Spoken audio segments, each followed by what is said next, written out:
Hello दोस्तों, आप सुन रहे हैं भूतिया स्टेशन आकाश के साथ। चलिए बढ़ते हैं कहानी की ओर।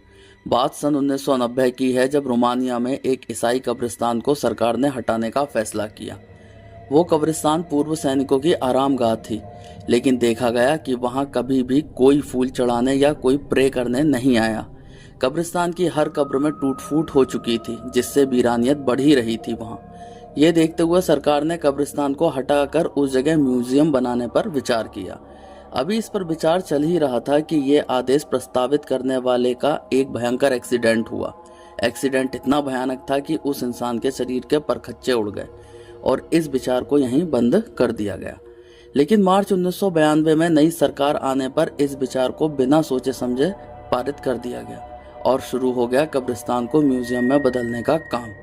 आखिरकार बिना उस कब्रिस्तान का पूरा इतिहास जाने सरकार ने अपना फैसला सुना ही दिया और जुलाई 1994 को वो दिन आ ही गया जिस दिन म्यूजियम की ओपनिंग होनी थी। पूरे रोमानिया के हर शहर और हर गांव के लिए यह खबर बहुत ही बड़ी खबर थी। जिधर एक तरफ नौजवानों में खुशी और उल्लास था, उधर दूसरी तरफ पुराने बुजुर्गों में डर और खौफ था, क्योंकि वो जानते थे आखिरकार वो कब्रिस्तान किन लोगों का था और अब क्या हो सकता है। जब सरकार का ही फैसला था तो जनता भी क्या कर सकती थी।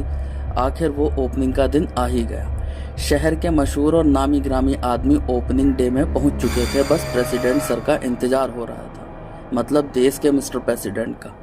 मिस्टर प्रेसिडेंट भी अब पधार चुके थे और इसके साथ ही म्यूजियम की ओपनिंग काफी खुशी और हर्ष के साथ की गई।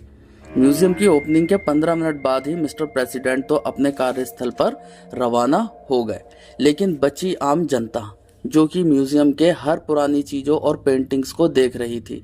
गार्ड ने आर्ट गैलरी खोल दी थी। सभी लोग गैलरी की तरफ बढ़ रहे थे कि अचानक उन सब लोगों का आर्ट गैलरी में रखी पेंटिंग्स को देखकर दिल दहल गया, क्योंकि वहां जो पेंटिंग्स थी उनमें वो खुद को कई सैनिकों द्वारा काटते हुए और बुरी मौत देते हुए दिख रहे थे। ये देखकर काफी चीख पुकार मच गई वहां। वो लोग मुड़कर गेट की ओर भागे, लेकिन ये क्या, गेट की तरफ कई सारे सैनिक खड़े थे जो कि बहुत ही पुराने जमाने की पोशाक में थे। उनके हाथ में बड़ी बड़ी तलवारें और खंजर थे जो पूरी तरीके से जंग खाए हुए थे। उनके चेहरे जर्जर स्थिति में थे। किसी किसी सैनिक के तो मांस के लोथड़े लटके हुए थे, जिससे लगातार खून रिस रहा था। अब सब लोगों को वो म्यूजियम नहीं एक भूतिया स्थान लग रहा था। लोगों को संभलने का मौका भी नहीं मिल पाया था कि अचानक उन सैनिकों ने हमला कर दिया। ये हमला इतना भयानक था कि देखने वाले की रूह कांप जाए। आखिरकार म्यूजियम में खून की नदियां बह गई। जो उस म्यूजियम में गया था वो कोई भी नहीं बच पाया, और तो और मिस्टर प्रेसिडेंट भी नहीं, क्योंकि जिस दिन ये म्यूजियम में हादसा हुआ उसी दिन इस घटना को सुनकर मिस्टर प्रेसिडेंट ने खुद ही खुदकुशी कर ली और उनकी लाश उनके ही वर्किंग रूम में पाई गई। ओपनिंग के दिन कम से कम 150 लोगों की गिनती हुई थी। वो सब के सब मारे गए, वो भी बहुत बुरी मौत। पूरे देश में एक कब्रिस्तान के ऊपर बने म्यूजियम ने कहर बरपा दिया। आखिरकार उस म्यूजियम को सील करना पड़ा।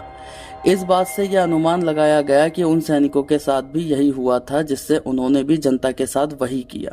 इतना सब कुछ जो म्यूजियम के अंदर हुआ वो आखिरकार सबको पता एक 10 साल की बच्ची द्वारा चला, जिसको उन भूतिया सैनिकों ने एक खरोंच भी नहीं दी, क्योंकि वो सैनिक सारी जनता और सरकार को बताना चाहते थे कि किसी की आरामगाह को ध्वस्त करना कितना गलत है। इसलिए उन भूतिया सैनिकों ने उस 10 साल की बच्ची को ना मार के ऐसे ही बाहर जाने दिया, जिससे वो पूरे देश को बता सके कि आखिरकार ओपनिंग के दिन हुआ क्या था म्यूजियम में। तो दोस्तों, आपको हमारी कहानी कैसी लगी कमेंट बॉक्स में ज़रूर बताएं, और आप अगर हमारे चैनल पर नए हैं तो चैनल को सब्सक्राइब कीजिए और बेल आइकन दबाना ना भूलें। धन्यवाद।